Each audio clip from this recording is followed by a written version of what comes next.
இன்று தமிழ்நாடு சட்டசபையில் வேளாண் நிதித்துறை பட்ஜெட், அதாவது இங்க வந்து டீடைல்டு பட்ஜெட்டை வேளாண் அமைச்சர் அவர்கள் தாக்கல் செய்தார்கள்.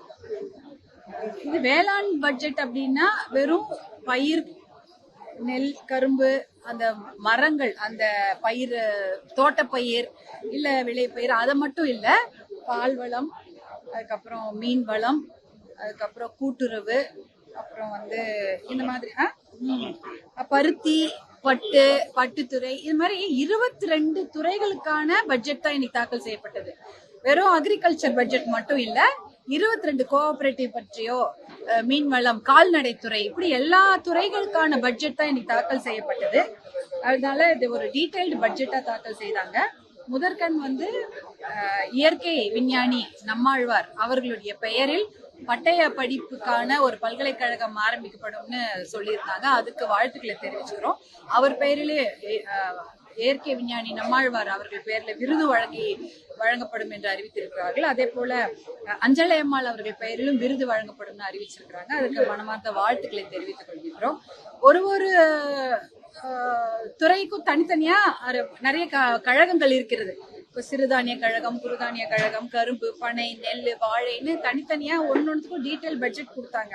இப்ப தமிழ்நாடை பாத்தீங்கன்னா டெல்டா பகுதின்னு இருக்கும். தமிழ்நாடுனா டெல்டா பகுதினா நிறைய தண்ணீர் இருக்கக்கூடிய பகுதி. அங்க பாத்தீங்கன்னா இந்த நெல், வாழை, கரும்பு அதெல்லாம் பயிரிடுவாங்க. தண்ணீர் அதிகமாக தேவைப்படும் செடிகள். அடுத்தது பாத்தீங்கன்னா திருவண்ணாமலை மாவட்டம், அங்கெல்லாம் பாத்தீங்கன்னா முழுக்க நெல், வேர்க்கடலை அப்படிதான்.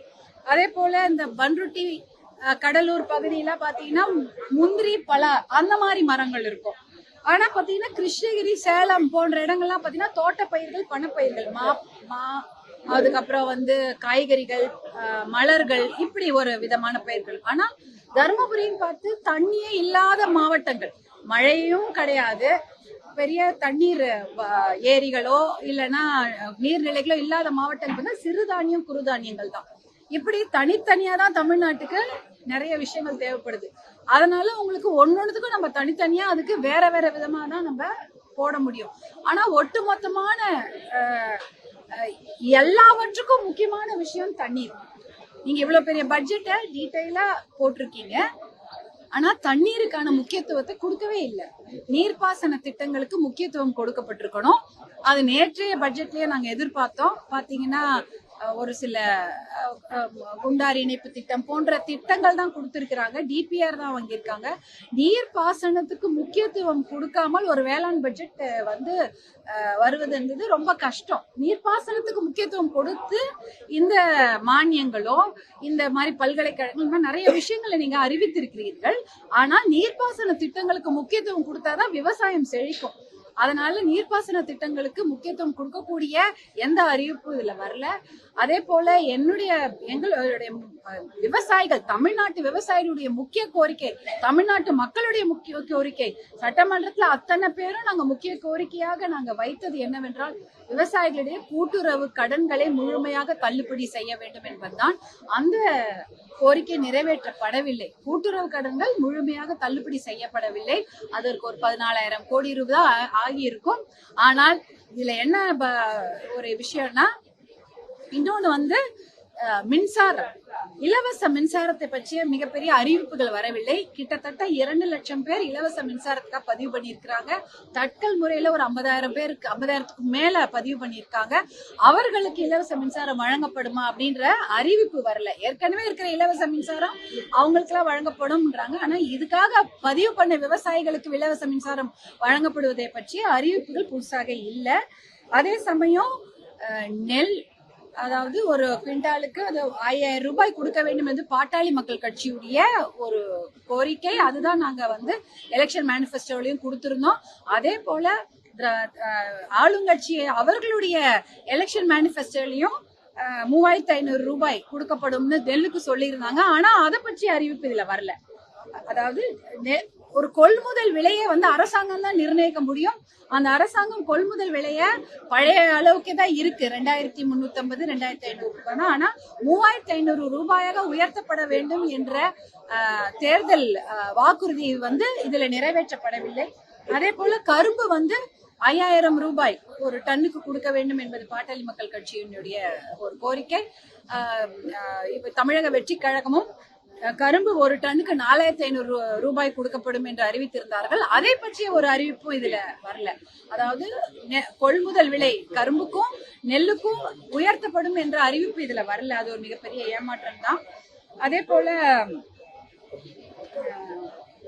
இன்னொரு விஷயம் பாத்தீங்கன்னா, நெல் கொள்முதல் நிலையங்கள் எங்க பார்த்தாலும் இப்ப நெல் கொள்முதல் நிலையங்கள், நீங்க NHல போய் பாருங்க, நேஷனல் ஹைவே, நம்ம திண்டிவனம் போறது நேஷனல் ஹைவே, அந்த ரோட்ல கூட பாத்தீங்கன்னா உங்களுக்கு வலது பக்கத்துல பெரிய இடத்துல நெல் மூட்டையில ஓங்கூர் டோல்கேட் பக்கத்துல நெல் எல்லாம் அடுக்கி வச்சிருக்காங்க மூட்டைகளே. ஆனா அதுக்கு மேல கூரை அமைக்கப்பட வேண்டியது.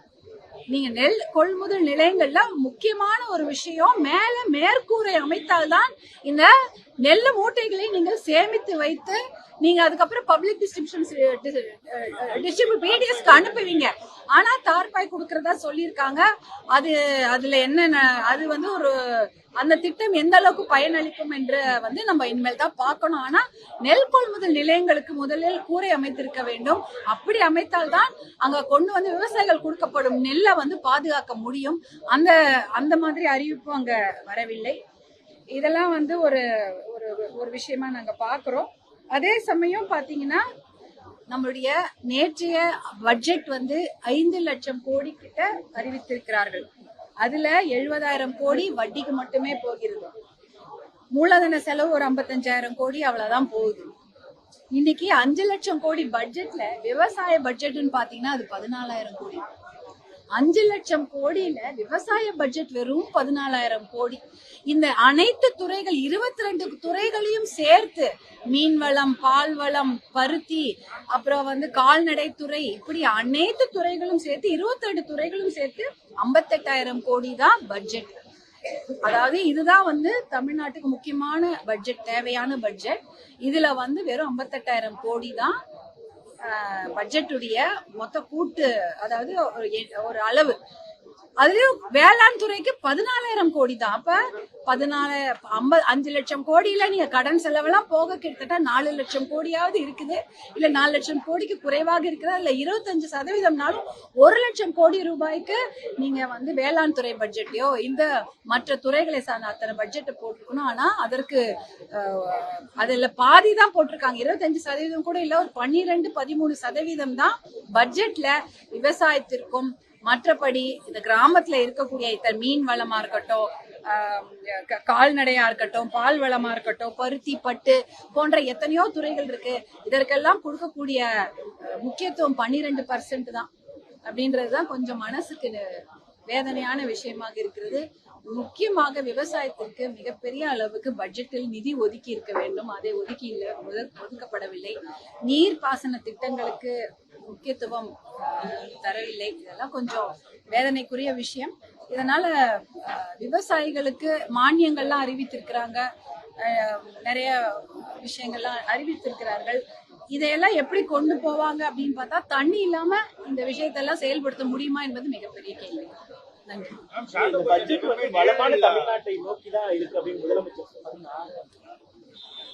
வளமான தமிழ்நாட்டை நோக்கி நாம போக வேண்டும் என்றால் முதலில் நீர் திட்டங்களுக்கு ஒரு முக்கியத்துவம் கொடுக்கப்பட வேண்டும். இன்றைக்கு கூட பாத்தீங்கன்னா உச்சநீதிமன்றம் சொல்லியிருக்கிறாங்க, நீர்நிலைகளை பாதுகாக்க வேண்டும். 5 ஏக்கருக்கு மேல் இருக்கக்கூடிய நீர்நிலைகளை முதல்ல வரையறைப்படுத்தி அறிவியுங்கள்னு சொல்லியிருக்கிறாங்க. அதுக்கு அதை நம்ம செய்ய வேண்டும்.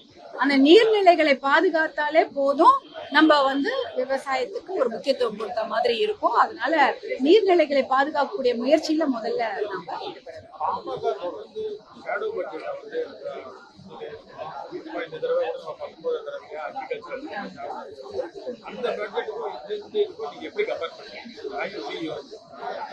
அது நாங்க இப்பதான் இன்றைக்குதான் இந்த பட்ஜெட்டையும் நாங்க எங்க நிழல்நிலை நிதிநிலை வேளாண் நிழல் நிதிநிலை அறிக்கையை பாட்டாளி மக்கள் கட்சி 19 வருடங்களாக தொடர்ந்து வெளியிட்டு கொண்டிருக்கிறது. முக்கியமாக அது நீர் பாசன திட்டங்களுக்கு தான் முக்கியத்துவம் கொடுக்கப்பட்டிருக்கும். அது இதுல இல்லாததுதான் நம்ம ஒரு கம்பேரிசன் தான் பார்க்கலாம். இன்னும் நிறைய நிறைய விஷயங்கள் இருக்கும். அதையெல்லாம் நாங்களும் இந்த பட்ஜெட்டை வந்து ஒப்புமைப்படுத்தி அதை காவிரி தண்ணீர் வந்து உங்களுடைய தொகுதியில் உடைய விவசாயிகளுக்கும் பொதுமக்களுக்கும் ரொம்ப அவசியம். காவிரி தண்ணீர் நமக்கு கிடைக்கல, அனைத்து கட்சி கூட்டம் அவசியம் பேசுறாங்க, எதிர்கட்சிகள் எல்லாம் பேசுறாங்க. அதை பத்தி எதுவுமே உங்களுடைய மாவட்டத்துக்கு ஆமாமா கண்டிப்பாக அது அப்படிப்பட்ட அனைத்து கட்சி கூட்டத்தை கூட்டி ஒருமித்த கருத்தை கொண்டு போய் நம்ம புதுடெல்லியில போய் நீர்வளத்துறை அமைச்சர் பிரதமர் பார்க்க வேண்டும் என்ற ஒரு கோரிக்கையை மருத்துவர் அன்புமணி அவர்கள் தான் முதல்ல சொன்னார். நன்றி. 28 துறைகள் சேர்த்து ஒரு அறிக்கை விட்டாங்க. நீங்க தொடர்ச்சியா போராடுறது பள்ளிக்கரண சதுப்பு நிலம் பாதுகாக்கப்பட வேண்டும், அந்த மாதிரியான அறிவிப்புகள் ஏதாவது இருக்கா? அதெல்லாம் எதிர்பார்த்து சுற்றுச்சூழல் சம்பந்தமாக, அதாவது அந்த பண்ணை குட்டைகள் அதை பற்றிய அறிவிப்புகள் வந்தது. பண்ணை குட்டைகளை உருவாக்க வேண்டும், நீர்நிலைகளை, அதாவது அந்த நிலத்துக்குள்ள இருக்கக்கூடிய பண்ணை குட்டைகளை பற்றிய அறிவிப்புகள் வந்திருக்கு. ஆனா பள்ளிக்கரணை பற்றிய அறிவிப்பு அதுல வரல. சுற்றுச்சூழல் அமைச்சகம் அதுக்காக ஏதாவது புது அறிவிப்பு வைத்திருக்கிறார்களா என்று நம்ம அதை பார்க்க பட்ஜெட் காப்பியை எடுத்துட்டு போய் திருப்பதியில வைக்கிறோம். இல்ல நேத்து வந்து பொதுவான பட்ஜெட்டுக்கு முன்னாடி ரோசரி மாலையை ஜெபமாலையை வச்சு பாமக எப்படி பாருங்க? என்ன அதனால என்ன, எல்லாருடைய விருப்பம் தானே, அவங்களுடைய விருப்பம்.